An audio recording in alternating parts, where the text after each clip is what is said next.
आज के भारत में महिलाओं की सामाजिक स्थिति को आजादी पूर्व काल से कंपेयर करें तो अछूत लोगों का विकास हुआ है, ऐसा हम कह सकते हैं। अगर हम इस पर रिसर्च करें तो हमारा मानना है कि इस समुदाय का सर्वप्रथम शैक्षणिक विकास हुआ है।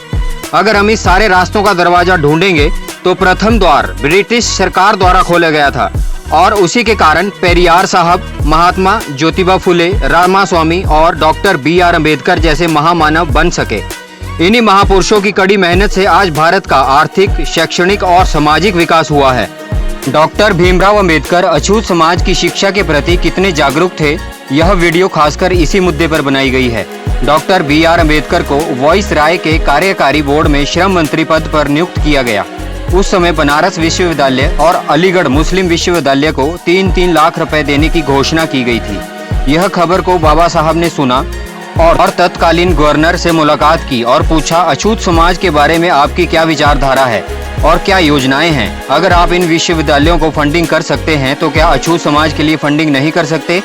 तो राज्यपाल जी कहते हैं कि हमने इस बारे में गांधी जी से बात की थी और हमने गवाही भी दी है कि आपके लिए भी कुछ करेंगे। तो बाबा साहब ने इस मौके पर राज्यपाल जी से अछूतों के बच्चों को बाहर भेजने, विदेश भेजने की व्यवस्था करने के बारे में कहा कि उन्हें उच्च शिक्षा की प्राप्ति हो और वो बाहर जाएं, बाहर जाकर पढ़ाई करें और सरकारी खर्चा हो।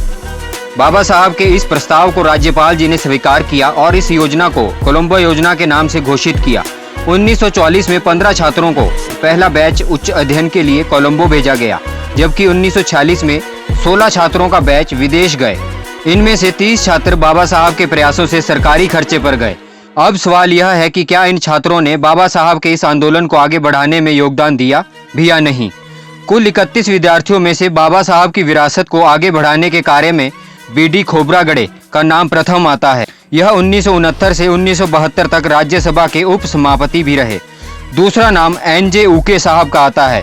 उके साहब पढ़ाई में शुरू से बहुत तेज थे। बाबा साहब और N.G. उके की पहली मुलाकात नागपुर के डिप्रेस्ड क्लास एसोसिएशन के कॉन्फ्रेंस में झूले 1942 को हुई थी। N.G. उके उस समय नागपुर के साइंस कॉलेज में पढ़ रहे थे और शेड्यूल कास्ट स्टूडेंट फेडरेशन संगठन के जॉइंट सेक्रेटरी थे। उनका चयन सामान्य वर्ग की सीट से हुआ था।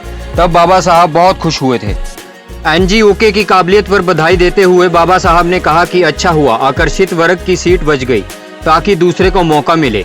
इसके बाद उन्होंने IAS अधिकारी के तौर पर दिल्ली में काम किया। इनके अलावा छात्रों की खोज जारी है और कुछ छात्र लौटे ही नहीं, विदेश में ही सेटल हो गए और जो लौटे वो बाबा साहब के आंदोलन में शामिल ही नहीं हुए। इसलिए 1856 को आगरा में बाबा साहब ने पढ़े लिखे लोगों के संदर्भ में एक भाषण दिया था और वो इस प्रकार से है। बाबा साहब अपने इस भाषण में कहते हैं कि हमारे समाज में शिक्षा से कुछ प्रगति हुई है। शिक्षा प्राप्त करके कुछ लोग उच्च पदों पर पहुंच गए हैं, परंतु इन पढ़े लिखे लोगों ने मुझे धोखा दिया है। मैं हमेशा से ही इन पढ़े लिखे लोगों से आशा कर रहा था कि इन उच्च शिक्षा प्राप्त करने के बाद समाज की सेवा करेंगे, गरीब और वंचित वर्गों की सेवा करेंगे, लेकिन मैं देख रहा हूं कि वह अपना पेट भरने में व्यस्त हैं। वैसे उनका कर्तव्य है कि उनकी आय का 20% भाग समाज के लिए देना चाहिए, तभी समाज प्रगति करेगा, अन्यथा केवल एक ही परिवार का सुधार हो पाएगा। अगर किसी गाँव का बालक पढ़ने स्कूल जाता है तो पूरे गाँव की नज़र उस पर टिक जाती है। एक शिक्षित कार्यकर्ता उनके लिए वरदान साबित हो सकता है। बाबा साहब छात्र छात्राओं को आगे बढ़कर कहते हैं कि मेरी अपील है कि शिक्षा प्राप्त करने के बाद किसी प्रकार की क्लर्की करने का बजाय अपने गांव की अथवा और उसके आसपास की लोगों की सेवा करनी चाहिए, जिससे शोषण और अन्याय को रोका जाए। गरीबी, असमानता, अछूत जैसी समस्याओं से परिचित हुआ जा सकता है। मैं अब खुद को असहाय और कमजोर समझ रहा हूँ। अचानक कभी भी आपके बीच से जा सकता हूँ क्योंकि मेरी तबीयत भी ठीक नहीं रहती है। मैं किसी नौजवान को ढूंढ रहा हूँ जो इन करोड़ों असहाय निर्दोष लोगों की हितों की रक्षा करे। यदि कोई नौजवान इस जिम्मेदारी को लेने के लिए आगे आता है तो मैं चैन से मर सकता हूँ। बाबा साहब का यह भाषण उस समय का नहीं बल्कि आज के युवाओं का भी यही अवस्था है। यह लोग एक विशिष्ट मानसिकता के होते हैं। तो चलिए देखते हैं कि आज के समय में ऐसी मानसिकता के लोगों का क्या विचार है। त्याग और बलिदान माननीय कांशीराम जी का जीवन पढ़ लीजिए।